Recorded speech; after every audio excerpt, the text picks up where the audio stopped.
Hi, and welcome to another Tools on Tuesday with Karl. Today we're going to be talking about visualizing our data in SCIEX OS using metric plots. So we've all been in a scenario where our data just doesn't look right, and we're not really sure what's going on with it. When this happens, we have a few different strategies to try to figure out what's going on. We can visualize our problems, locate patterns, even identify trends. So let's take this scenario. We have 3 QCs, but one of the recoveries is really low. And we're not sure why.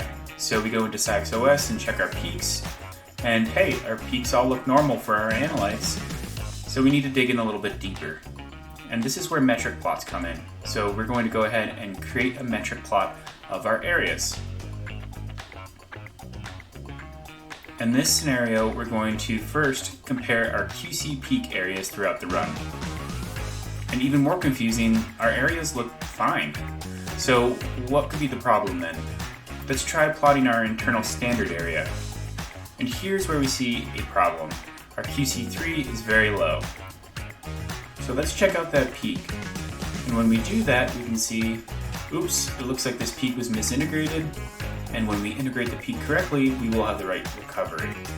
So that's an easy fix and easy to do in SCIEX OS. Thanks again for joining me for another Tools on Tuesday. See you next time.